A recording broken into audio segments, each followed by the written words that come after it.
Good afternoon, everyone. My name is Tim Barker, and I'm the District Attorney of York County. We appreciate everybody being here as we give an update on the tragic events that occurred earlier today here at UPMC Memorial Hospital. I'm going to begin by giving you some facts before I turn it over to our Governor, Josh Shapiro, to go ahead and make comments. And the reason why I'm starting off with the synopsis is because as part of my role of District Attorney, I have to go ahead and review items of evidence and make legal conclusions on certain things. And we had sufficient evidence that I, at this time, can announce some specific legal conclusions.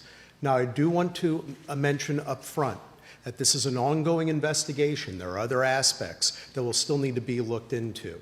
However, there are some specific things that relate to specific aspects regarding what's known as justification in an officer-involved shooting that I am able to definitively answer for you at this time. So what I want to do is start off with some of the basic aspects. From between 10:35 a.m., approximately that time, and 11:13 a.m., an incident occurred here at UPMC Memorial Hospital that involved an individual by the name of Diogenes Archangel Ortiz. His date of birth 11/4/75. This individual entered the hospital, and he entered carrying with him a bag that did include a handgun and zip ties. That becomes important for what he did later on. He went straight to the ICU, and in the ICU, this individual went and held hostage members of the UPMC staff. In total, he wound up discharging his firearm and struck 3 members of the UPMC staff. One was a doctor who was grazed, the other was a nurse and a custodian who are in stable condition at this time. There was, from our understanding at this time, a 4th individual who fell and did suffer injury, who was part of medical staff due to the fall, but not struck by the discharged firearm. And additionally, there were UPMC officers that responded right away to try to alleviate the harm that occurred.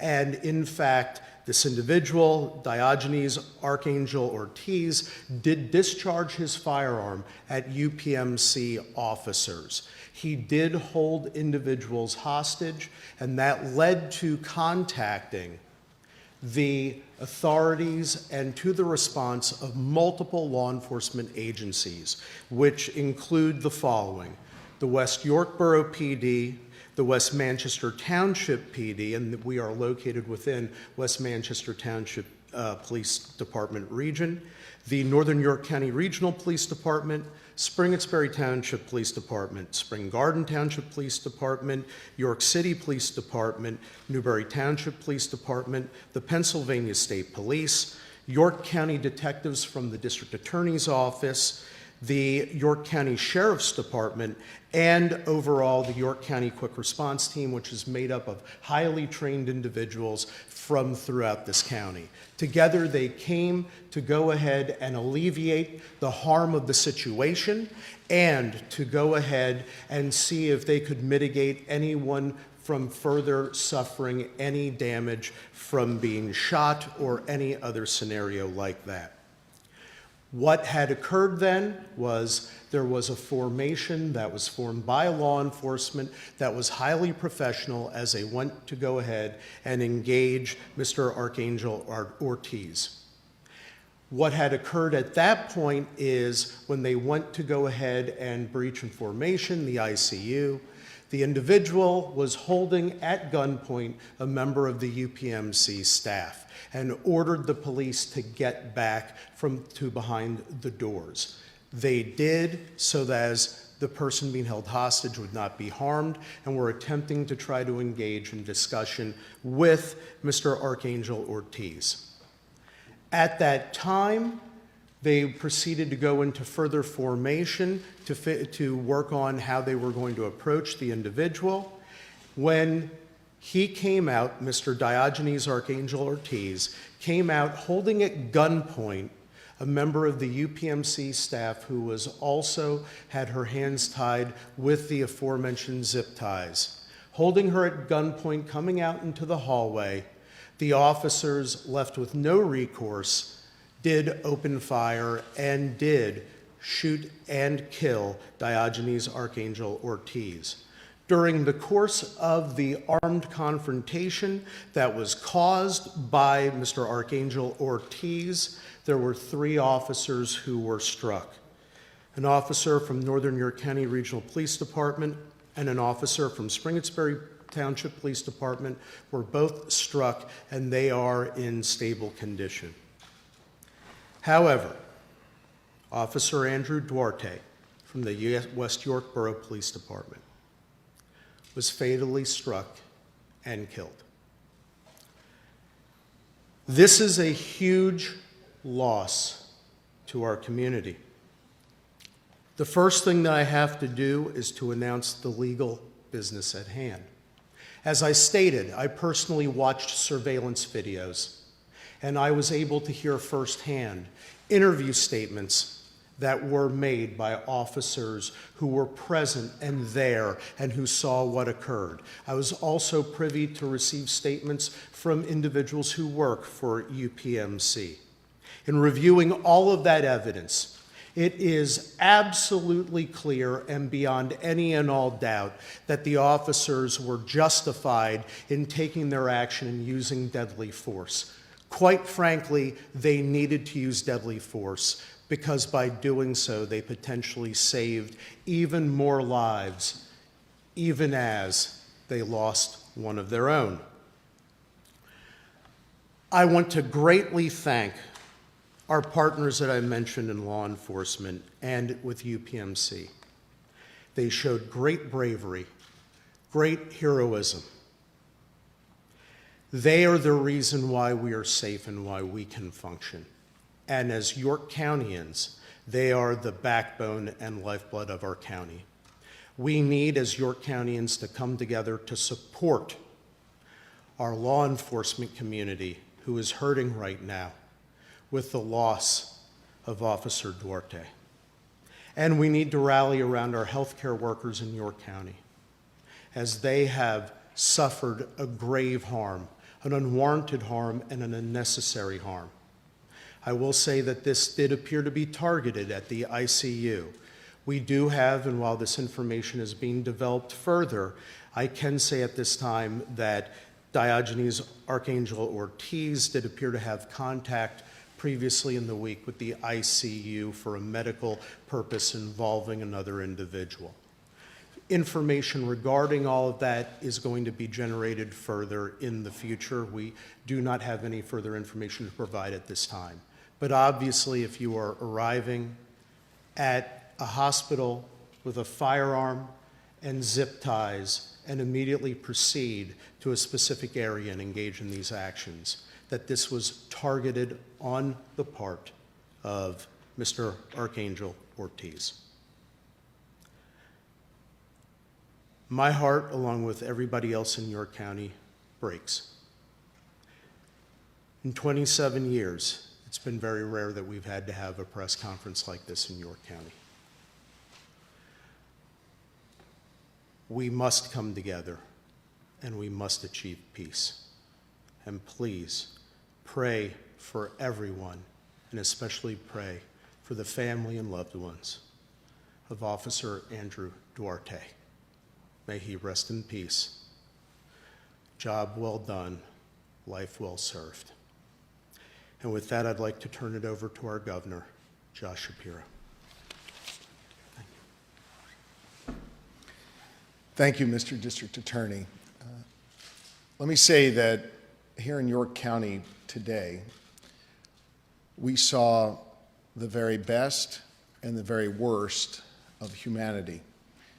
The District Attorney laid out the worst of humanity, the act of a coward here in this UPMC Memorial Hospital. Let it not be lost on anyone the act of extraordinary bravery and courage by the healthcare workers here, by the law enforcement professionals, the state and local and here at the hospital level, who ran toward danger to keep people safe. I know that because of their work, lives were saved today here at UPMC Memorial. I know that because they answered the call and ran toward danger, lives were saved. Sadly, we lost one of those heroes today, as the district attorney announced. Officer Duarte was the best of us. He was someone who put on the uniform of service and went out to try and keep his neighbors safe. He is to be commended for a life of service, albeit cut way too short, but a life of service to others. We're deeply grateful to him. We're deeply grateful to all of law enforcement who answered the call today and ran immediately toward danger. As the DA cited the various departments that came, I want to thank them, and I also want to thank the Pennsylvania State Police, led by Colonel Christopher Paris and Lieutenant Colonel Bivens, who joined me here today. All state resources, including that of PEMA, we're joined by Randy Padfield here, were brought to bear. This was an example of government working together at all levels. I want to thank Senator Kiefer and Representative Grove, who are with us. And I want to take a moment to thank your county government and county leaders as well. Commissioner Wheeler has made clear that the county will provide all resources necessary to make sure that those who need help, particularly with their mental health over the coming days and weeks and months, will have the support they need from York County. This is an example of government working together at every single level. I want to thank the former District Attorney of York County and, of course, now our Attorney General, Dave Sunday, for being here. And I want you to know that my office has been in direct communication with the White House all day today. We want to thank President Trump and his administration for their concern for our community. We have all the resources that we need going forward to make sure that we keep people safe and that we are able to help people heal. I want to take a moment to speak about those healthcare workers. Obviously, we pray for a full and speedy recovery for those who were injured today. But I know that the trauma that the healthcare workers here today had to deal with is not something that goes away overnight. Every day when you put on your white coat or your uniform of service to others here in this wonderful hospital or any hospital across Pennsylvania, you are performing that function because you care about your neighbors and you want to make sure that they are healthy and safe. Something like this should never, ever happen in your place of work. And we'll continue to work with you, our state and local leaders, to make sure that you have the resources and the services you need to be able to perform your functions. I've spoken to Leslie Davis, the CEO of UPMC, and I know that the hospital and the health system will provide whatever resources that you need in order to make sure you are able to heal. It is, for me, another painful reminder of how tragedy can come to a community in a split second. But it is also an uplifting reminder of how neighbors in this great Commonwealth always reach out to help neighbors, coworkers helping coworkers, and of course law enforcement being there to ensure the safety and well-being of a community. Tonight, we pray for this community, and especially for the Duarte family. A life cut short, but a life of service and meaning and purpose.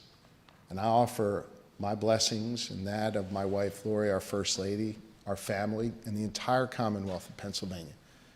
We pray for strength for this community. We pray for healing for this community. And we pray for the family of Officer Duarte. I know that the team here at UPMC has a lot of work to do to both take care of patients and to heal themselves. And we're grateful that Elizabeth Ritter is here with us today representing UPMC in her leadership role. Elizabeth, I know this is not something that you ever would want to have to grapple with in your workplace, Well, we are grateful for your leadership here, and it's my pleasure to turn the microphone over to you at this time. Thank you. We're grateful today to all law enforcement officers who responded so bravely, as well as our outstanding leaders and staff who immediately responded and continue to work together to support our employees, our patients, and their families. Our thoughts and prayers are with everyone who was exposed to this terrible event, and we are so grateful for the outpouring support that we've received from so many of our colleagues here. Thank you. I think with that, the DA and I will be happy to try and take some questions. I don't imagine we'll be able to offer any more detail on the investigation, but certainly if there are any general questions, we'll be happy to try and answer them for you. Can you say again the condition of the people who were also injured? I'll leave that to the DA or the hospital. Our information that we have at this time is that everybody else is in stable condition who had been shot. One individual was grazed and in fact did not need to go for anywhere else for further care. The other individuals, they have received medical care but are stable to the best of our information at this time. And DA, you said there was a nurse, a doctor, and I apologize, who was the third one? A custodian. Custodian. Yes, that's based upon the information that we were able to obtain at this point through the investigation.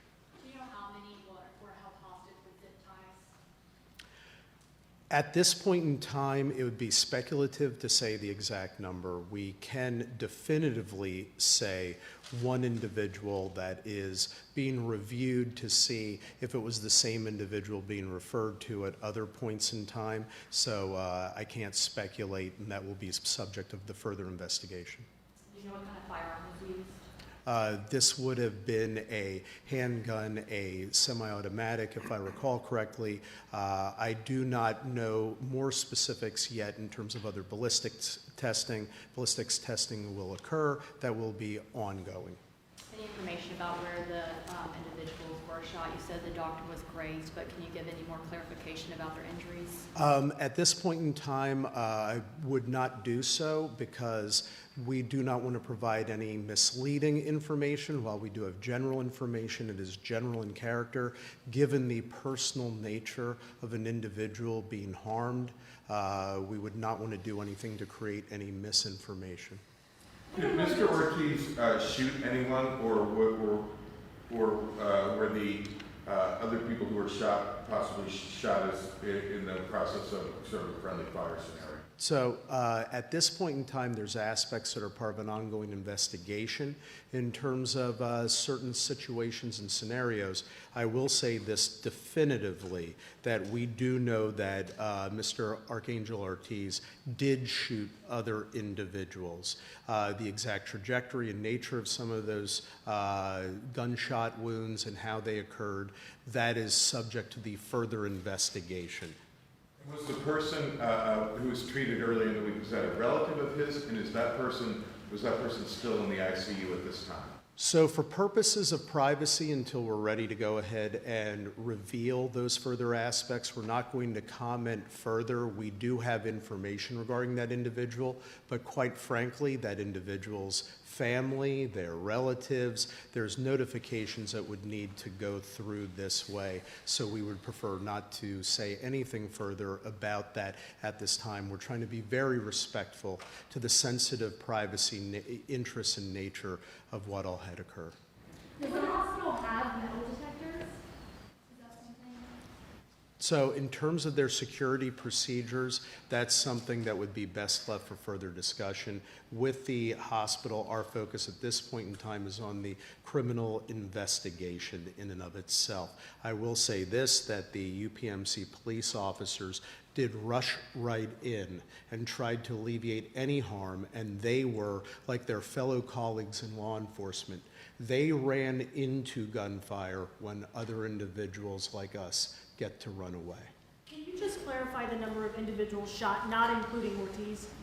So, to the best of our information at this point in time, in terms of individuals who were actually struck by gunshots and had suffered gunshot wounds, that total is 6 individuals, 3 medical personnel, 3 law enforcement personnel.